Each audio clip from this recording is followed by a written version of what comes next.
Good evening to all of you. Welcome to my YouTube channel that is the rankers academy. इस lecture में हम लोग chemical kinetics chapter 4 का part 2 को discuss करेंगे। तो फटाफट देख लेते हैं इस लेक्चर का कंटेंट क्या क्या है। तो सबसे पहले अपन देखेंगे writing the expression for the average rate of reaction. Average rate of reaction का एक्सप्रेशन किस तरीके से लिखते हैं, रेट लो एक्सप्रेशन किस तरीके से लिखते हैं, होता क्या है। Third and fourth is very very important, order of the reaction, reaction का ऑर्डर क्या होता है, निकालते कैसे हैं, और अगर हमको ऑर्डर दिया हुआ है तो उस रिएक्शन का रेट कांस्टेंट कैसा यूनिट क्या होगा, क्वेश्चंस रिगार्डिंग इट, है ना। तो सबसे पहले आते हैं एक्सप्रेशन फॉर एवरेज रेट। पिछले वीडियो में जस्ट थोड़ी देर पहले जो अपलोड हुआ था उसमें मैंने बता रखा है कि एवरेज रेट क्या होता है। ठीक है, एवरेज रेट जो होता है वैसा रेट जो कि लॉन्ग टाइम, वैसा रेट जो कि लॉन्ग टाइम के लिए अपन मेज़र करते हैं उसको हम लोग क्या बोलते हैं, एवरेज रेट बोलते हैं। अब हमको यहाँ पर चाहिए कि एवरेज रेट का जो एक्सप्रेशन लिखते हैं वो किस तरीके से निकालते हैं। तो चलो देखते हैं। हाँ, तो देखो एक्सप्रेशन कैसे लिखते हैं। पहले रिएक्शन देखो, रिएक्शन में क्या दे रखा, 2N2O5 gives 4NO2 plus O2। हमको एवरेज रेट का फॉर्मूला नहीं लिखना है, एक्सप्रेशन लिखना है। तो देखो लिखने का तरीका क्या होता है, मैं बता रहा हूँ। Rate of the reaction is equal to, rate of the reaction is equal to, यही एक बना देते तब आप लोगों को समझ में आएगा। हम लोगों ने पढ़ रखा था कि rate of the reaction is equal to delta C बटा डेल्टा टी होता है एवरेज के लिए। ये तो सिर्फ कंसंट्रेशन का निकालने का फॉर्मूला, मतलब एवरेज रेट निकालने का फॉर्मूला है। अगर आपको बोल दे कि एवरेज रेट को एक्सप्रेशन लिखो कंसंट्रेशन ऑफ रिएक्टेंट और कंसंट्रेशन ऑफ प्रोडक्ट के हिसाब से, तो कैसे लिखेंगे देखो बता रहा हूँ। आप लिखोगे रेट इज इक्वल टू, देखो जो रिएक्टेंट है उसका कंसंट्रेशन, तो कंसंट्रेशन को कैसे डिनोट करते हैं, स्क्वायर ब्रैकेट के अंदर उसका नाम लिख करके N2O5। रिएक्टेंट में सिर्फ और सिर्फ N2O5 है, तो ठीक है। उसके बाद जो भी कोफिशिएंट लगा हुआ है उसको उल्टा कर देना है। 2 लगा हुआ है तो आपको 1/2 लिखना है, ध्यान देना। 3 लिखा हुआ रहता 1/3 लिखना है, 4 लिखा हुआ था 1/4 लिखना है, 1/4 लिखा हुआ होता 4 लिखना है। मतलब जो भी आगे स्टेचोमेट्रिक कोफिशिएंट लगा हुआ उसका रेसिप्रोकल लेना है, ठीक है। और एक चीज़, रिएक्टेंट है तो आपको यहाँ माइनस लगाना पड़ेगा। क्या लगाना पड़ेगा, माइनस। तो R इज इक्वल टू क्या हो गया, माइनस ऑफ 1/2 इंटू N2O5, ठीक है। कलर चेंज करके दिखा देता हूँ। रिएक्टेंट है इसलिए इसमें क्या लगा दिया, माइनस, ये हो गया। इज इक्वल टू, देखो रेट का फॉर्मूला रिएक्टेंट के हिसाब से मैंने लिख दिया ना, अब प्रोडक्ट के हिसाब से, तो प्रोडक्ट के हिसाब से क्या होगा, इज इक्वल टू, प्रोडक्ट में देखो NO2 है तो आप स्क्वायर ब्रैकेट में लिख दोगे NO2, मतलब कंसंट्रेशन ऑफ NO2। आगे जो है वो कहाँ जाएगा, बटा में, तो 1/4 गुना, प्लस का साइन जाएगा कि माइनस का, सर NO2 जो है प्रोडक्ट है इसलिए प्लस का साइन जाएगा। फिर से इज इक्वल टू का साइन, हमेशा इक्वल टू, हर एक का रेट एक एक के रिस्पेक्ट में लेते हैं ना। तो N2O5 के रिस्पेक्ट में लिखा तो ये फॉर्मूला हुआ -1/2 इंटू N2O5। NO2 के रिस्पेक्ट में लिखा तो NO2 1/4 प्लस में लिया क्योंकि प्रोडक्ट है। अगर हम O2 के रिस्पेक्ट में लिखेंगे तो ऐसे स्क्वायर ब्रैकेट में O2 लगा देंगे। आगे क्या 1 है तो 1 का रेसिप्रोकल 1 ही होता है, और प्लस जाएगा क्योंकि प्रोडक्ट में है इसलिए प्लस, तो प्लस लिखने की ज़रूरत नहीं है। तो फाइनल एक्सप्रेशन क्या हो गया, फाइनल एक्सप्रेशन अगर इसको एक लाइन में लिखना चाहें तो rate is equal to -1/2 into concentration of N2O5 is equal to 1/4 plus में कंसंट्रेशन ऑफ NO2, फिर से is equal to 1 into plus में कंसंट्रेशन ऑफ O2, है ना। इसी को अपन बोलते हैं एवरेज रेट का एक्सप्रेशन लिखना विथ रिस्पेक्ट टू रिएक्टेंट या प्रोडक्ट, या ऐसे भी बोल सकता है आपको क्वेश्चन में कि एवरेज रेट या रेट ऑफ रिएक्शन का लिखो एक्सप्रेशन रेट ऑफ अपीयरेंस और रेट ऑफ डिसअपीयरेंस के हिसाब से। तो पिछले वीडियो में हम लोगों ने देखा था रेट ऑफ अपीयरेंस या डिसअपीयरेंस मतलब अपीयरेंस मतलब प्रोडक्ट बढ़ता है, डिसअपीयरेंस मतलब रिएक्टेंट घटता है, तो उसी के रिस्पेक्ट में हो गया। और एक क्वेश्चन देखो और आसानी से समझ में आ जाएगा। अगर हम इसको देखें तो क्या लिखेंगे, R इज इक्वल टू, देखो 2 है, रिएक्टेंट है तो माइनस, और 2 है तो 1/2 लिखा, ठीक है। कंसंट्रेशन ऑफ क्या लिख दिया, NO, हो गया। फिर से इज इक्वल टू, ये भी क्या है रिएक्टेंट में ही है तो -2 है तो हम लोग 1/2 लिखेंगे, इनटू कंसंट्रेशन ऑफ क्या लिख देंगे, हाइड्रोजन। फिर से इज इक्वल टू, नाइट्रोजन के आगे कुछ नहीं है, प्रोडक्ट है तो प्लस लगाओ, तो +1 इंटू कंसनट्रेशन ऑफ नाइट्रोजन, फिर से इज इक्वल टू 2 आगे लगा हुआ है तो +1/2 होगा क्योंकि प्रोडक्ट है वाटर, कंसनट्रेशन ऑफ H2O हो गया। यही आंसर होता है, ठीक है। तो इसी को अपन क्या बोलते हैं, एक्सप्रेशन लिखना बोलते हैं, है ना, एवरेज रेट का एक्सप्रेशन लिखना अगर आपको दे देगा तो। नेक्स्ट देखते हैं कुछ अलग टाइप में, क्वेश्चन नंबर 4 देखते हैं। 1 2 3 4, 4 का कैसा रेट लिखेंगे, अच्छे से लिखते हैं 4 वाला। R is equal to, reactant है ये, हाइड्रोजन का रिएक्टेंट तो माइनस लगाएंगे, जो भी दिया हुआ है उसका उल्टा, 1/2 का उल्टा क्या होता है 2 इंटू कंसनट्रेशन ऑफ हाइड्रोजन, ठीक है। उसके बाद फिर से ब्रोमीन माइनस में है तो माइनस लगाएंगे, 1/2 है तो 2 into concentration of bromine Br2, है ना, ब्रैकेट स्क्वायर ब्रैकेट हमेशा, फिर से इज इक्वल टू, अब ये क्या आ गया, प्रोडक्ट में आ गया प्लस में 2 है आगे तो 1/2 इंटू अरे सॉरी HBr, हाँ ठीक है। तो HBr के आगे कुछ नहीं लगा हुआ, हम ये बता रहे थे ना, 1/2 था तो 2 कर दिया, 1/2 था तो 2 कर दिया, माइनस इसलिए क्योंकि रिएक्टेंट है, यहाँ 1 ही है तो 1 ही है तो कुछ भी लगाने की ज़रूरत नहीं है, 1 ही है ना, तो इसमें 1 ही लगा दो, कंसंट्रेशन ऑफ HBr, ठीक है। आई होप आप लोगों को रेट लो मतलब रेट का एक्सप्रेशन, एवरेज रेट का एक्सप्रेशन लिखना आ गया है ना। फिर रेट लो एक्सप्रेशन देखेंगे इसके नेक्स्ट स्टेप में। तो चलो आते हैं rate law expression. Rate law expression average rate expression से काफ़ी अंतर है, ध्यान दो, दोनों वर्ड में अंतर है और दोनों बहुत ही, एक इंडिया है और एक पाकिस्तान है। एवरेज रेट रिएक्शन अगर बोला है, ठीक है, एवरेज रेट रिएक्शन बोलता नहीं है कभी भी, जेई में पूछा जाता है, जो पहला स्टेप बताया ना वो कभी देता नहीं है सीबीएसई हमेशा रेट लो एक्सप्रेशन देती है। लेकिन फिर भी नॉलेज के हिसाब से समझ लो कि एवरेज रेट ऑफ जो रिएक्शन होता है वो अपीयरेंस और डिसअपीयरेंस के हिसाब से होता है। रेट लो एक्सप्रेशन जो होता है ना, हम लोग इसको निकाल नहीं सकते हैं। रेट लो देखो, एवरेज रेट लो तो तुमने रिएक्शन देखा बैलेंस वाला, उसके हिसाब से जो भी है बैलेंस के हिसाब से आगे था उसको उल्टा करके लिख दिया। लेकिन रेट लो एक्सप्रेशन को हम लोग कभी भी लिख नहीं सकते, ये हमेशा एक्सपेरिमेंट से निकाला जाता है। किससे निकाला जाता है? एक्सपेरिमेंट से। इसका मतलब क्या हुआ कि रेट लो एक्सप्रेशन लिखा नहीं जा सकता है, रेट लो एक्सप्रेशन हमेशा क्वेश्चन में दिया हुआ होता है, ये याद रखना। अच्छा, डिसअपीयरेंस और अपीयरेंस वाला हम लोग लिख सकते हैं खुद से, बैलेंस रिएक्शन अगर दिया हुआ हो तो, लेकिन रेट लो एक्सप्रेशन हम लोग नहीं लिख सकते, ये हमेशा क्वेश्चन में दिया रहता है क्योंकि ये एक्सपेरिमेंट से निकलता है। रेट लो एक्सप्रेशन का डेफिनेशन पढ़ लेंगे, जैक बोर्ड वाले का डायरेक्टली डेफिनेशन ही पूछा गया, सीबीएसई में एक बार 2011 में पूछा गया था, what is rate law expression, है ना। तो देखो होता है क्या, इट इज़ द एक्सप्रेशन, ये एक ऐसा फॉर्मूला है in which rate of reaction is given in terms of molar concentration of reactant which is term raise to the power. देखो समझाते हैं, मान लो कि कोई रिएक्शन है, ठीक है, कोई क्या है, reaction A + B gives product. कोई रिएक्शन क्या है जी, A + B गिव्स प्रोडक्ट, ऐसा कोई रिएक्शन है, ठीक है। और यहाँ पर एक्सपेरिमेंट के द्वारा हम लोग कुछ नहीं लिख रहे, आगे क्या है आगे क्या, उससे कोई मतलब, एक्सपेरिमेंट के द्वारा आया कि रेट जो है, रेट ऑफ रिएक्शन, ये डायरेक्टली प्रोपोर्शनल है A का पावर X पर, ठीक है, इक्वेशन नंबर 1। फिर सेपरेटली देखें तो फिर से अगर B के रिस्पेक्ट में देखेंगे तो रेट ऑफ रिएक्शन जो है वो B के Y पावर पर डिपेंडेंट है, ठीक है। तो फ्रॉम इक्वेशन 1 एंड 2 क्या हो जाएगा, rate is directly proportional to A का पावर X इंटू B का पावर Y, ठीक है। प्रोपोर्शनल को हटाएंगे तो कांस्टेंट आएगा, तो R is equal to K into A का पावर X इंटू B का पावर Y, हाँ, A का कंसंट्रेशन का पावर X, B का कंसंट्रेशन का पावर Y। यहाँ पर जो प्रोपोर्शनल आया है, प्रोपोर्शनलिटी कांस्टेंट आया के, इसको रेट कांस्टेंट बोलते हैं, काफ़ी इंपॉर्टेंट, इसका ऐसा यूनिट बार बार पूछा जाता है अलग अलग ऑर्डर का। तो अभी समझ लो बस, K को क्या बोलते हैं, रेट कांस्टेंट हम लोग बोलते हैं, ठीक है। तो क्लियर हो गया।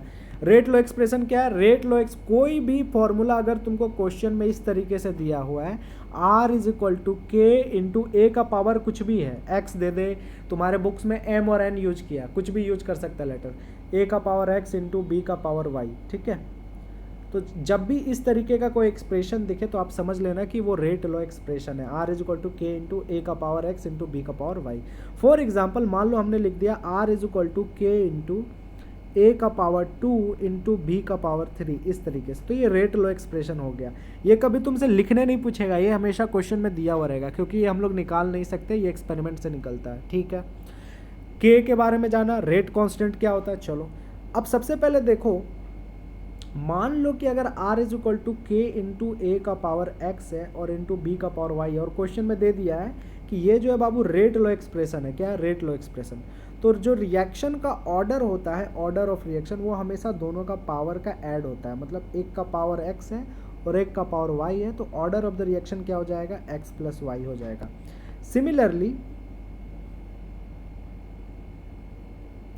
सिमिलरली ये जो दे रखा है r इज इक्वल टू के इंटू ए का पावर m इंटू बी का पावर n, तो यहाँ जो ऑर्डर हो जाएगा वो हो जाएगा इसका पावर प्लस इसका पावर, m प्लस n, ठीक है। चलो क्लियर हो गया। अब आते हैं calculate the order of the reaction. बड़ा आसान सा क्वेश्चन बनता है ये, जेई में भी पूछा गया है लेकिन बड़ा आसान बनता है, ठीक है। Order of the reaction calculate करना है, ये सीबीएसई में बहुत ज़्यादा पूछा जाता है, जेई में भी पूछा गया। करना है क्या? सिंपली जोड़ घटाव करना, और कुछ करना है नहीं। क्वेश्चन में पहले ही दे रखा है कि ये रेट लो है। क्या है? रेट लो। तो आपको ये चीज़ क्वेश्चन में पढ़ लेना पड़ेगा कि रेट लो है कि नहीं है। तो रेट लो को एक्सप्रेशन है, ठीक है। हमको ऑर्डर निकालना है, तो हमको पता है ऑर्डर निकालने के लिए फॉर्मूला क्या होता है, हमें ऑर्डर निकालने का फॉर्मूला पता होता है। देखो r इज इक्वल टू के इंटू ए का पावर कुछ इंटू बी का पावर कुछ है, हाँ, और क्वेश्चन में भी लिख देगा रेट लो है, तो ऑर्डर क्या होता है? दोनों पावर का ऐड। तो 1/2 प्लस 2 कितना आ जाएगा? 5/2 आ जाएगा, ठीक है। अच्छा, अगर सेकंड वाले को देखो, a का पावर 3/2 और b का पावर -1, तो ऑर्डर क्या हो जाएगा? 3/2 प्लस दूसरा का पावर -1 है, तो क्या हो जाएगा? 3/2 -1 यानी 1/2। क्लियर है? मतलब प्लस माइनस से कोई मतलब नहीं, जो भी है जोड़ जाड़ दो और नॉर्मल तरीके का सॉल्व करो। थर्ड के लिए आर के क्या हो जाए, सॉरी, ऑर्डर क्या हो जाएगा? Order is equal to 0.75 plus 0.25 यानी 1, ठीक है।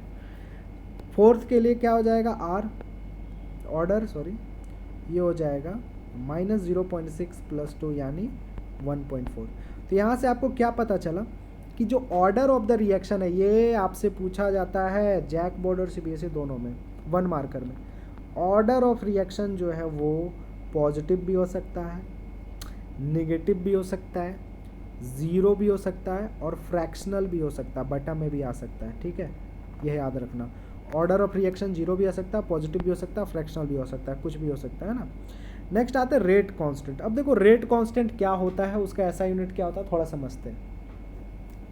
मान लो कि कोई एक्सप्रेशन दे रखा है, रेट इज इक्वल टू के इंटू ए का पावर 2 बी का पावर 1, ठीक है, इस तरीके से।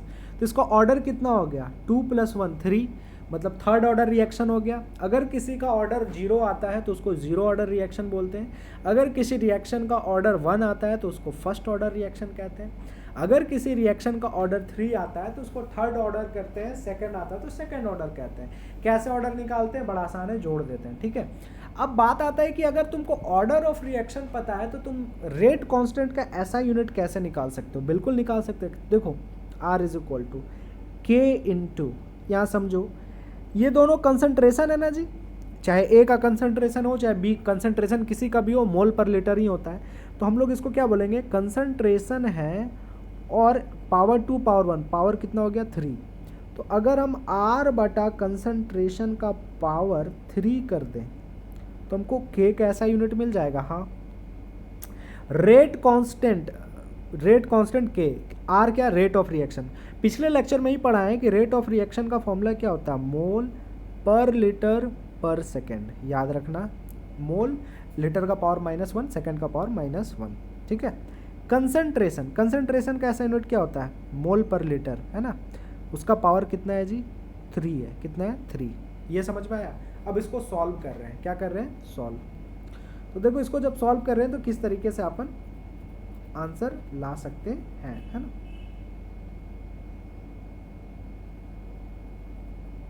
देखो मोल का पावर यहाँ कितना है? मोल का पावर है यहाँ पर 1, कितना है? 1, और यहाँ पर मोल का पावर कितना है? 3। तो 1 में 3 गया तो मोल का पावर कितना बच गया? -2, ठीक है सर।